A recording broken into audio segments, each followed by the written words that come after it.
When I first got on YouTube, I was like, no, no, no, no, no, no, to The Chosen. Hearing enough people advocate for it, oh, it's such a good show, you should really watch it, it's biblically accurate. I watched the trailer, and then I watched like the first 5 minutes of the first episode, and I was like, no. No.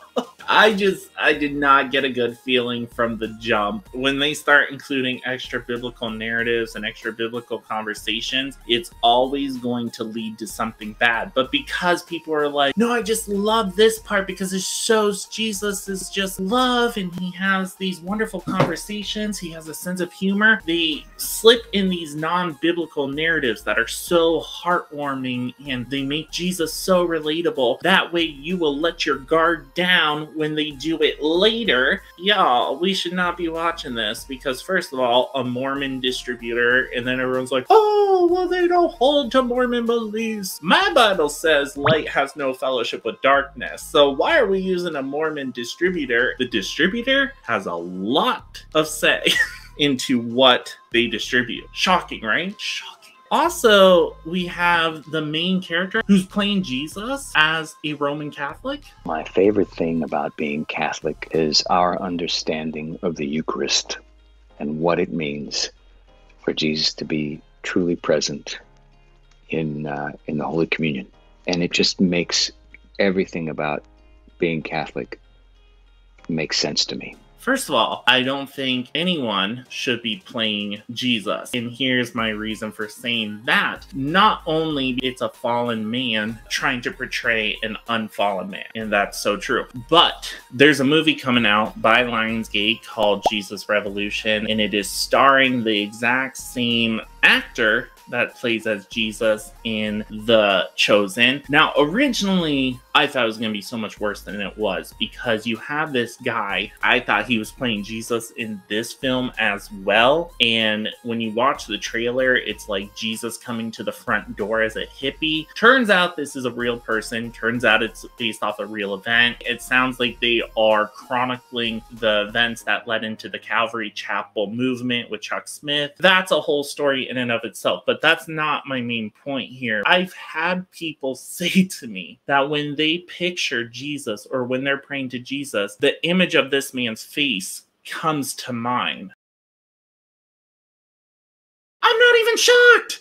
And everybody's out here acting brand new, like, what? Can you believe this? This came out of nowhere!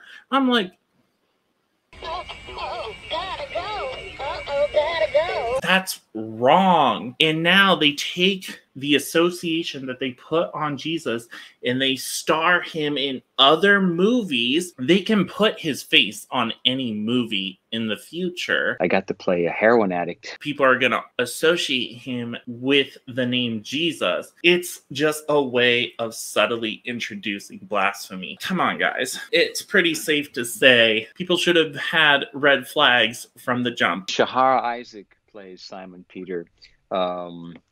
I've never asked him if he loves Jesus. But I'm not judging anyone who didn't, but I do think discernment was needed. And that is not a very popular message at all. That is not anything that Christians want to hear. They just want to sit back, enjoy life, be entertained. They want to read their Joel Osteen devotional. It's just crazy.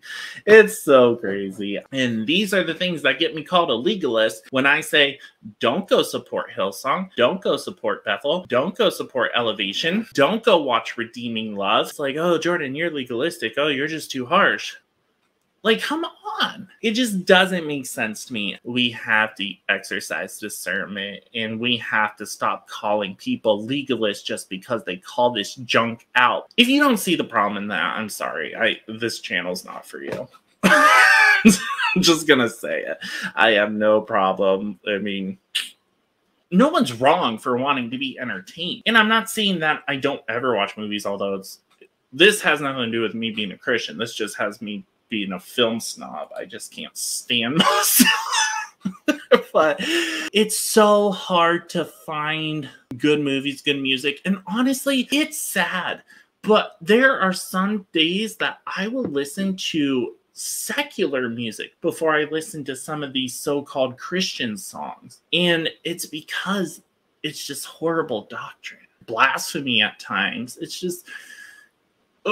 It's one of my biggest frustrations with liberal and progressive Christianity as a whole. We are called to exercise discernment. That is not being legalistic. That is being cautious of wolves in sheep's clothing who are trying to disguise themselves as angels of light. And it's also protecting those who are not saved from the errors of false doctrines, false teachers, and being able to stop it from the jump and be like, no. Thank you so much to my generous patrons who help me do this full time. If you'd like to help me do this full time, there is a PayPal donation link in the description, or consider becoming a Patreon today. For only $5 a month, you can gain access to weekly Patreon only streams and posts, all my research notes, and all your comments will be prioritized and answered first. Higher tiers receive free Revivalist for Christ merch, a shout out in all videos, early access to content, and even can decide what content I post on the channel. There is much more, so consider becoming a Patreon today by heading over to patreon.com/revivalistforchrist. If you're not sure that you're going to heaven, be sure to click the video on the left or click on the right for more great content. Also, be sure to subscribe to the channel to help equip you, the 21st century Christian, in the field of apologetics and evangelism by clicking on the channel logo in the middle.